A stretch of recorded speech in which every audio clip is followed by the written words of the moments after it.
మీ ఎలాంటి వ్యాపార ప్రకటనలకైనా వెంటనే మా ఛానల్ సంప్రదించండి. ప్రస్తుతం మనతో పాటు ప్రముఖ ఆధ్యాత్మికవేత్త, జ్యోతిష్య వాస్తు పండితులు, లలితాదేవి ఉపాసకులు బ్రహ్మశ్రీ నానాజీ పట్నాయక్ గారు ఉన్నారు. గురువుగారితో మాట్లాడేద్దాం.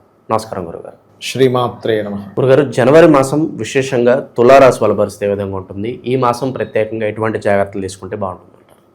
తులవారికి గనక చూసుకున్నట్లయితే ఫస్ట్ ఆఫ్ ఆల్ వీళ్ళకి 3లో అధిక గ్రహాలు ఉంటున్నాయండి. మొదటి 2 వీక్స్ కనుక చూసుకున్నట్లయితే, దాని తర్వాత 4లోకి వెళ్తున్నాయి. అందులో ముఖ్యంగా శుక్రుడు, రవి, కుజుడు, బుధుడు 4లోకి వెళ్తున్నారు. పంచమ రాహువు 6వ స్థానంలో, శనిగ్రహం మంచిదే. భాగ్య గురువు లాభస్థానంలో కేతువు.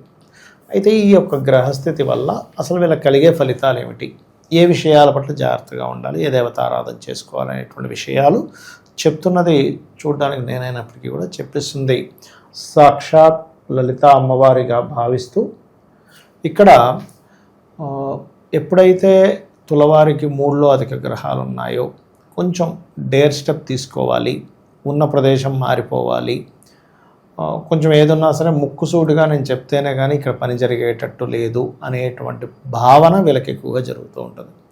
అయితే ఇందులో రైతులు, మనకి రియల్ ఎస్టేట్ రంగాల్లో ఉండేటువంటి వారు, అది రియల్ ఎస్టేట్ ఓన్ వెంచరే వేయాలని రూల్ లేదు, ఆ రంగాల్లో ఉంటూ కొంతమంది మీడియేటింగ్ చేసి కూడా సంపాదిస్తూ ఉంటారు. అటువంటి వారికి ముఖ్యంగా ఈ 13వ తేదీ నుంచి 13, 14, 15, 16 తేదీలు గడుస్తున్నా కదా వాళ్ళకి కొంచెం అనుకూలంగా ఉంటుంది. కాకపోతే కొన్ని భూ సంబంధించిన వివాదాలు, కొంచెం లిటిగేషన్ ల్యాండ్స్ కూడా డీల్స్ చేయాల్సిన పరిస్థితి వీళ్ళకి ఏర్పడుతూ ఉంటుంది. వీళ్ళు ఓన్గా ఏదైనా ప్రాపర్టీ తీసుకోవడం జరుగుతూ ఉంటుంది. కాకపోతే ఇక్కడ లగ్న అష్టమాధిపతి శుక్రుడు కుజుడితోని, బుధుడితోని, రవితోని ఉన్నాడు కాబట్టి కొంచెం వీరు వాహనాల మీద వెళ్ళేటప్పుడు ముఖ్యంగా ఆదివారము, శుక్రవారాలు కొంచెం జాగ్రత్తగా వెళ్ళాలి చెప్పాలంటే. అయితే పంచమ రాహు ఉన్నందుకు రాజకీయ నాయకులకి చాలా బాగుంది.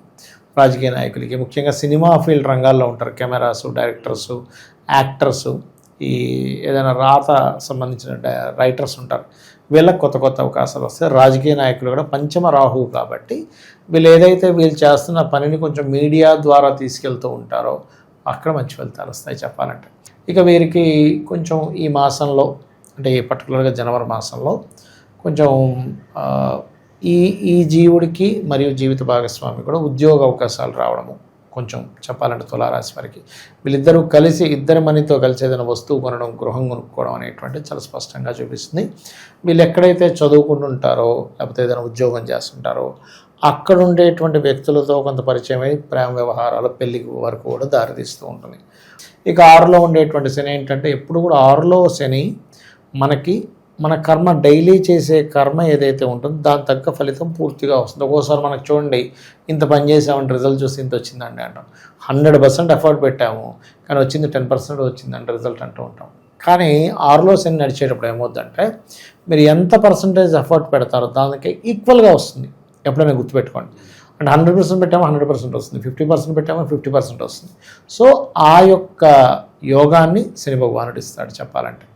అయితే వీరికి 9వ స్థానంలో గురువు వక్రించి ఉన్నాడు కాబట్టి ప్రధానంగా వీరు ఏంటంటే, ఎట్టి పరిస్థితుల్లో కూడా లాంగ్ జర్నీ చేసేటప్పుడు, పెద్ద మొత్తంలో ధనాన్ని క్యారీ చేసేటప్పుడు కానివ్వండి, లేదా ఒక్కోసారి కొంతమందికి మనం బ్యాంక్ ట్రాన్సాక్షన్స్ చేస్తూ ఉంటాం, అలా ట్రాన్స్ఫర్ చేసేటప్పుడు, ట్రాన్సాక్షన్స్ నడిపేటప్పుడు పర్టికులర్గా ఏంటంటే వీళ్ళు ఎట్టి పరిస్థితుల్లో కూడా తొందరపాటుగా ఏదో చేసి అయ్యో నెంబర్ తప్పుబడి వేరే వరకే వెళ్ళిపోయింది, పెద్ద మొత్తంలో మనీ విషయంలో కొంత జాగ్రత్తగా ఉండాలి. గురువులు, తండ్రి, మీకు గైడ్ చేసే వాళ్ళతోనే ఒక్కొక్కసారి చిన్న చిన్న మిస్కమ్యూనికేషన్స్ వస్తాయి తులవారికి. ఇక ఉద్యోగ అవకాశాలు కూడా కొంచెం వేరే వేరే ప్రదేశాలకు మారడం వల్ల, లేదా ఇంట్లో నుంచి ఏదైనా ట్రై చేసుకుంటూ ఇంట్లో నుండి వర్క్ ఫ్రమ్ హోమ్ లాంటివి ఎక్కువగా సిద్ధిస్తాయి. ఎందుకంటే 4వ స్థానంలో 2వ వారం నుంచి 3వ వారం నుంచి గ్రహాలు అక్కడికి వెళ్తున్నాయి కాబట్టి.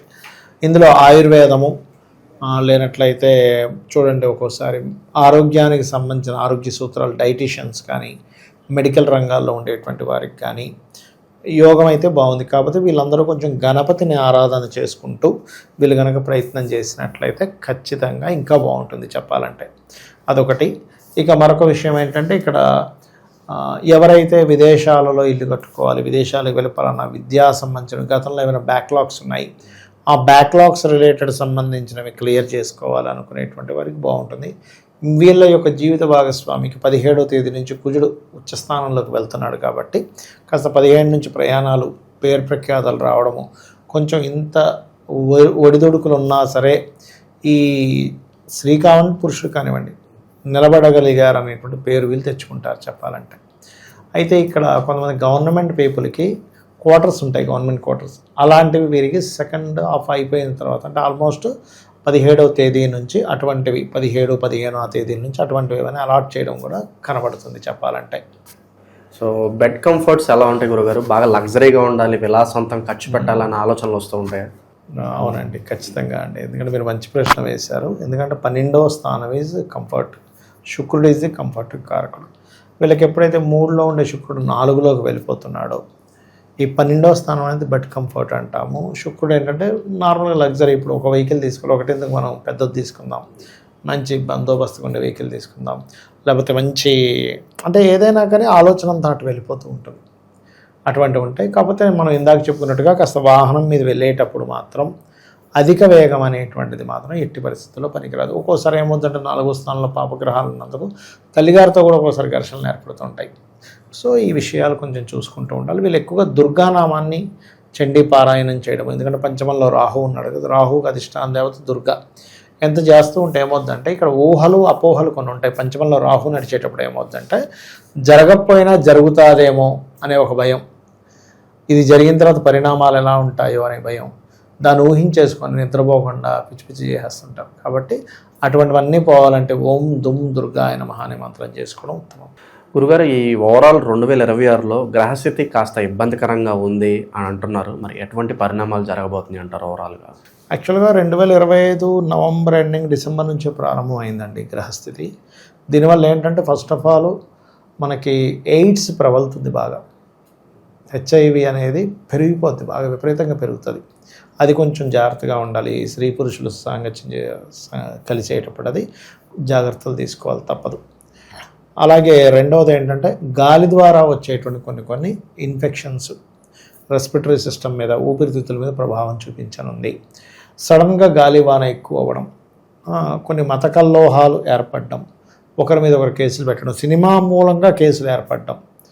ఇప్పుడు మనకి ఈ అఖండ కూడా రిలీజ్ అవ్వబోతుంది కాబట్టి అఖండ మూవీ మూలంగా కూడా కొన్ని ఏదైనా కేసెస్ ఏర్పడడం, గొడవలు ఏర్పడడం, కొన్ని ఆటంకాలు ఏర్పడడం, ఇట్లాంటివి జరగనున్నాయి. అంటే ఏం లేదు, ఒక మతం వాళ్ళు వ్యతిరేకించడం, అంటే ఇంత వీళ్ళ సనాతన ధర్మాన్ని ఇంత గొప్పగా చూపించేస్తున్నారు కుళ్ళు బుద్ధితో ఎవడో ఏదో ఇచ్చేయడం, అట్లాంటివి కూడా ఉంటుంటాయి, అది పర్టికులర్గా. అలాగే మరొక విషయం ఏంటంటే ఇక్కడ కొంచెం గాసిప్స్, అంటే మనం ఏ తప్పు చేయకపోయినా, ఎందుకంటే మిథున రాశిలోకి వస్తున్న గురువు కదా, అక్కడ వక్రించిన గురువు కదా, వక్రించిన కూడా వక్ర సంబంధించిన ఫలితాలు ఇస్తూ ఉంటాడు.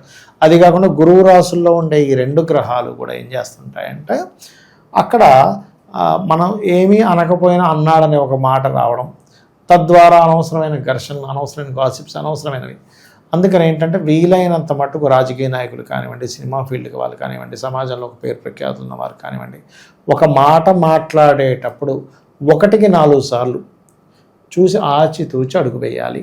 అదేవిధంగా సరిహద్దుల్లో ఈ జల ప్రాంతాలకి, సముద్ర ప్రాంతాలకు దగ్గరగా ఉండేటువంటి వారు, కొంచెం మంచుకొండ ప్రాంతాల్లో లాభాలు పొందేటువంటి ప్రదేశంలో ఉండేటువంటి వారు కాస్త జాగ్రత్తగా ఉండాలి. ఏ దేశం మీద ఇంకో దేశం మీద ఎప్పుడైనా ఏదైనా విమాన సంబంధంగా అటాక్ చేయవచ్చు, ఇది ప్రధానంగా గుర్తుపెట్టుకోవాలి. అయితే ఇది జూన్ వరకు ఈ వాయు సంబంధంగా వచ్చే ఇబ్బందులు ఉంటాయి. జూన్ తర్వాత నుంచి జల సంబంధమైన ఇబ్బందులు ఇస్తూ ఉంటుంది. అయితే ఇక్కడ మనం ఎప్పుడైనా బయటికి వెళ్ళేటప్పుడు మనకి ఎటువంటి ఇబ్బంది కలగకుండా ఉండాలి. సామాన్యం మానవుడు కనుకుంటే వాళ్ళ ఇష్టదైవాన్ని తలుచుకొని వెళ్ళడం చాలా మంచిది, గుర్తుపెట్టుకోండి.